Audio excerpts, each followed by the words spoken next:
خبر يخص اتمام الاهلي للاتفاق مع مهاجم روسيا دورتموند السابق اللي هو انتوني مودست. ده لعيب عنده 35 سنه، كان بيلعب في بروسيا دورتموند الالماني. الخبر اللي عندنا بيقول ان هو حاليا قريب جدا من تواجد في النادي الاهلي في صفقه انتقال لمده موسمين تقدر ب 1.4 مليون دولار، يعني $1,400,000. والخبر اللي عندنا تفاصيله بتقول ان الراجل ده انتوني مودست اللي عنده 35 سنه معروض عليه عرض تاني من سامدوريا، بس عرض سامدوريا الايطالي واحد طبعا من الانديه الايطاليه العريقه لمده سنه، فهو شايف ان عرض الاهلي اللي هو لمده موسمين عرض افضل. انا هقول كمان كلمتين ومش عايز حد يزعل مني بصراحه. يعني لو الاهلي هيدفع $1,400,000 عشان يجيب لعيب عنده 35 سنه يبقى قلته احسن، لانه هيعمل ايه الراجل ده؟ هو الاهلي كسبان افريقيا، كسبان الدوري، كسبان الكاس، كسبان السوبر، يعني مش هو ده اللي هيجيب التايهه يعني. فان انا ادفع $1,400,000 في راجل عنده 35 سنه، يعني مش يعني مع ده رايي الشخصي ودي اراء فنيه، بس انا بشوف ان احنا عندنا مشكله كبيره في مصر بشكل عام، واتكلمت فيها قبل كده هفضل اتكلم فيها طول الوقت، في استقطاب اللعيبه المحترفين. احنا عندنا مشكله في القصه دي. اللعيب او اكتر 2 لعيبه اقدر افتكرهم مع حضراتكم جم في مصر، او اللعيب الوحيد عشان اكون بقى بتكلم بدقه يعني شديده، اللعيب الوحيد اللي جه في مصر اخر 10 سنين وتقدر تقول عليه محترف 10/10 على مستوى الاداء، فنيات، شخصيه، التزام، كل حاجه، هو علي معلول. انا بشوف ان هي دي النوعيه اللي تيجي مصر، تجيبه بقى في نص العشرينات، تستفيد منه فنيا، تقدر تبيعه لو عايز تبيعه تكسب منه. في ديانج طبعا يعني من واحد من المحترفين الكويسين جدا، بس انا بتكلم على استمراريه لفترات طويله واداء وشخصيه لفترات طويله. بن شرقي طبعا، ساسي طبعا. ولكن انا بشوف ان احنا عندنا مشكله كبيره في القصه دي. يعني انا بشوف لو $1,400,000 دول تم توفيرهم لقطاعات الناشئين في الاهلي واتصرف ربعهم على قطاعات الناشئين، لا يطلع عماد متعب ويطلع لعيب احمد بلال ويطلع فراوده جامدين جدا يبقوا فراوده مصر وفراوده الاهلي. خاصه انه يعني الاهلي ما شاء الله، يعني انت بتتكلم انت محقق الفول مارك السنه اللي فاتت بالسكواد اللي عندك. عايز دعم طبعا، بس لو ما دعمتش بحاجه افضل يبقى ما تجيبش، مش لازم اجيب.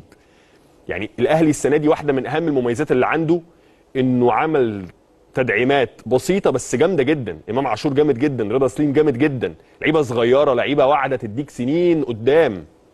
هي دي او هو ده، دي المواصفات اللي الواحد دايما بيبقى راغب انه يشوفها في اللعيبه المحترفه. تيجي بقى اهلي، تيجي زمالك، تيجي اسماعيلي، تيجي محله، مش دي قصتنا. انا بتكلم في مبدا عام، ايا كان النادي اللي هيجيب اللعيب ده. زي ما اتكلمنا الاسبوع اللي فات على سامسون وقلت ان يا جماعه اللعيبه دي ما ينفعش تعدي من قدام الانديه. يعني ما ينفعش تعدي من قدام الانديه ولعيبه تاخد ملايين الدولارات وهو بيلعب له ماتش في الموسم. بتكلم على سامسون.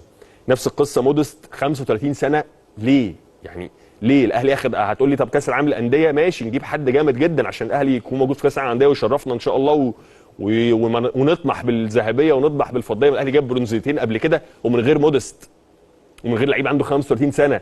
نحاول نسعى عشان نجيب لعيب يكون صغير في السن فيدعم الفرقنا المصريه ويسري الملاعب المصريه ويعلم اللي حواليه وتقدر تبيعه بعد كده وتكسب منه. لكن 35 سنه انا بشوف ان دي حاجه او صفقه حتى لو هتديك سنه كويس جدا، لا الفلوس دي فلوس اقدر استثمرها في لعيبه يا اما واعده محترفين جامدين جدا بس اصغر سنا، استثمر فيهم حتى لو هدفع اكتر شويه بس حتى اقدر ابيعه بعد كده، او استثمرها في قطاعات ناشئين احنا مش مدين لها الاهتمام الاكبر. ومش بتكلم على الاهلي بس، بتكلم على الاهلي والزمالك وغيرهم من الانديه، مش مدين لهم الاهتمام الكافي. لو اديت لهم الاهتمام الكافي هلاقي عندي لعيبه ونجوم كتيره جدا. هو عماد متعب واحمد بلال وحسام غالي وحسني عبد رب واحمد حسن، كل النجوم دي طالعه منين؟ ما طالعه من قطاعات الناشئين في مصر.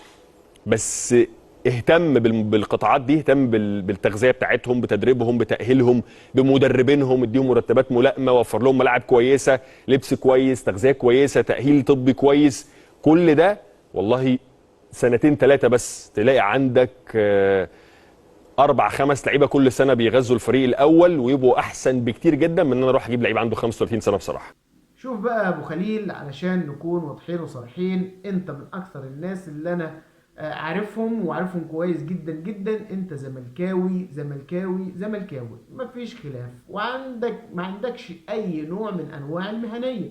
والفرق بان بين اللي درس اعلام واللي ما درسش اي نوع من انواع الاعلام، بينك وبين محمد المحمودي اللي عمل تقرير اكثر من رائع. انما انت طبعا هيكت الجماهير اكتر. لاعب ازاي النادي الاهلي يدفع مليون و400 الف دولار في لاعب عنده 30 او 35 سنه؟ ازاي جماهير النادي الاهلي هتسمح بكده؟ النادي الاهلي مش هيستفيد منه. زي برضه ما بيسكت عن كل صفقات الزمالك المشبوهه. ما اتكلمتش على سامسون اكينولا اللي اول مره يتباع ويجي بفلوس لنادي اللي كان لنادي الزمالك. ما اتكلمتش على قيمته السوقيه اللي هي المفروض يعني اقل من امكانياته، والزمالك دفع اضعاف مضاعفه. ما اتكلمتش عن زكريا الوردي اللي يا دوبك امضته على جوازه ما نشفتش، يا دوبك لعب ماتش واحد والتاني وكان بره الزمالك. ما اتكلمتش عن ابراهيم انضاي اللي قعد نص او اكتر من تلتين الموسم مصاب. لكن انت ما بتشوفش غير صفقات النادي الاهلي بس،